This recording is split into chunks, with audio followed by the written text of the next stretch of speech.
pray. Good morning, Father. I thank you so much for bringing us all together this morning in this brand new year, a clean slate. I pray that you will open our hearts to you this morning, that you will speak through these words strongly, and that we may be able to take what you say to us into our hearts and be totally changed and new for you. Pray this in your precious Son, Jesus Christ's name. Amen. A new year. I get to come up here and talk about slavery. How fun. So, here we go. A man who was in bad health went to see his doctor. After doing a thorough exam, the doctor told the man, "You are in terrible shape, and you've got to do something about it. First, tell your wife to cook more nutritious meals. No more junk food in the house. Stop working like a dog. Also, you need less financial stress in your life, so get your spending under control. Tell your wife you're going to make a budget and she has to stick to it.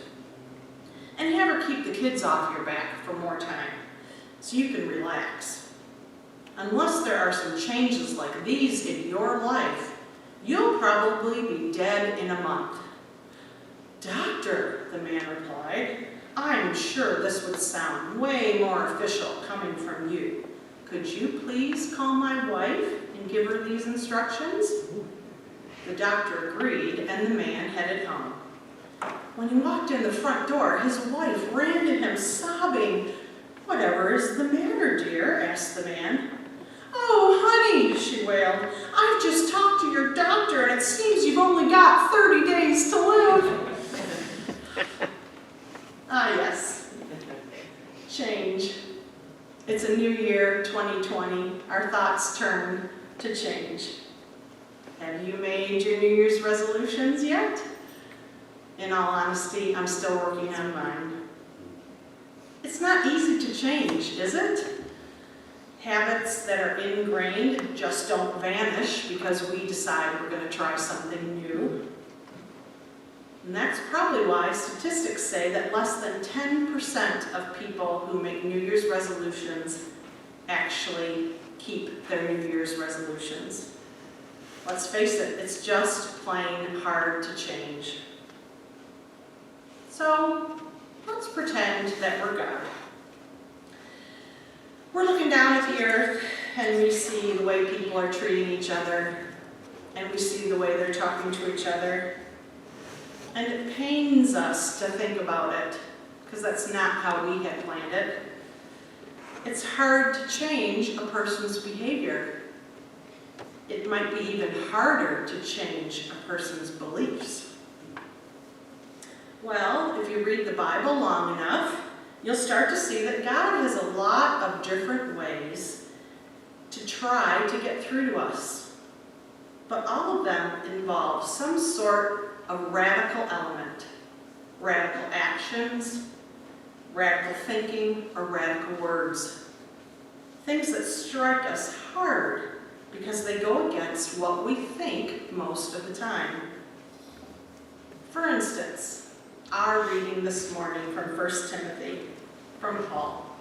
Sounds a little outrageous to our ears in 2020, don't you think? "All who are slaves under a yoke should show respect to their masters, so no one will speak against God's name in our teaching. The slaves whose masters are believers should not show their masters any less respect because they are believers. They should serve their masters even better because they are helping believers they love. You must teach and preach these things." What? I can imagine that statements such as these, when modern people hear them, they think, "I can't believe it. I can't go. I can't listen to this." And they throw the Bible out the window. They can't imagine that anyone who was inspired by God could write anything about slavery other than it's bad and it's wrong. But let's not forget, Paul's the same man who wrote this from Galatians. There is no longer Jew or Gentile, slave or free, male or female, for you are all one in Christ Jesus. Seems like a little bit of a contradiction, don't you think? In one place, Paul is encouraging slaves to obey their masters in the name of Christ. And in another place, he's saying that everyone is equal in Christ. So which is it? So as I was thinking about this for a while, I thought, well, we're all on a spiritual walk with God. We're all on this journey. Some of us have just started, some of us are in the middle, some of us have been walking with the Lord our entire lives. So perhaps when Paul wrote this about slaves obeying their masters and working hard for their masters, maybe he was just starting out and didn't really get it.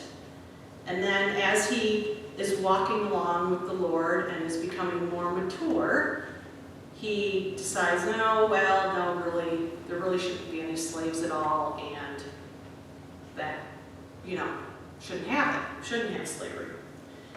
Well, it's very interesting when I discovered that if you look at the Bible, how it was written chronologically, the letters that Paul wrote to Timothy are some of the last letters he wrote, not the first.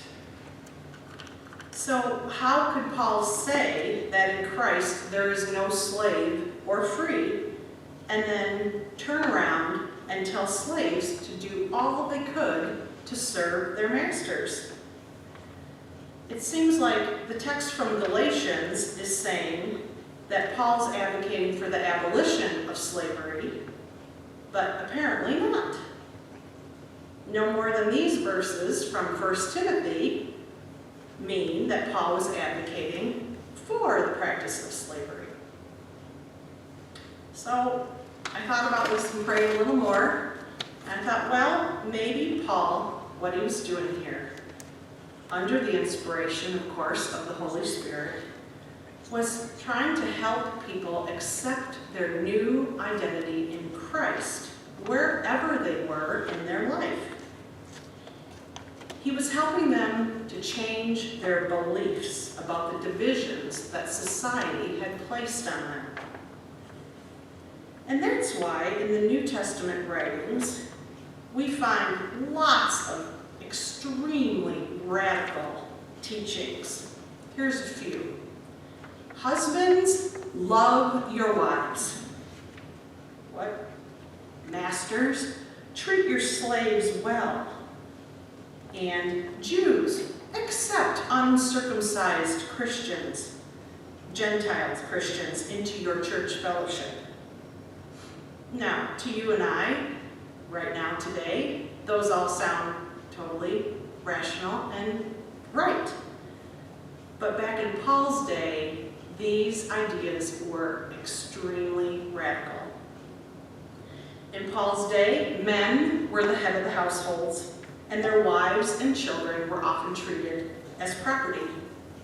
But in Christ, Paul says husbands should treat their wives and children as the valued people they are. And he also tells the wives and children to respect the head of the household. In Paul's day, Jews would have looked on every non-Jewish person as ignorant and worthless. But in Christ, Paul tells his fellow Jews that the door is just as wide open for the Gentiles as it is to them. And in Paul's day, masters considered their slaves as worse than property, often treating them with terrible abuse and cruelty. But in Christ, Paul tells the masters to treat their slaves with kindness, even thinking of them as brothers and sisters. And he tells the slaves to work just as hard for their masters as they would work for the Lord. Now, what's the goal here? Well, I think it's to help people take steps toward unity and equality in a society and a culture full of divisions. Sounds like we could use this in our 2020 culture right now. No other writings of Paul's time seek to tear down these kinds of divisions in society. No other writings of the time encourage those in power to treat those under them with respect and love. No other writings of this time dare to suggest that we don't have to live in an us versus them mentality. But Paul did. In Christ, there is no Jew or Gentile, slave or free, male or female. In other words, everyone is equal before God. Now, it's really intriguing to note the implications of what Paul is suggesting in this passage. That God's primary work of change in our lives is internal change, not external change, outward change. Our circumstances may never change, but we can be changed. And even though most of the time, I know for me personally, my prayers focus on changing a circumstance I'm in. But the real power of God is not actually to change the circumstance, which he could if he desired, but to change me within that circumstance.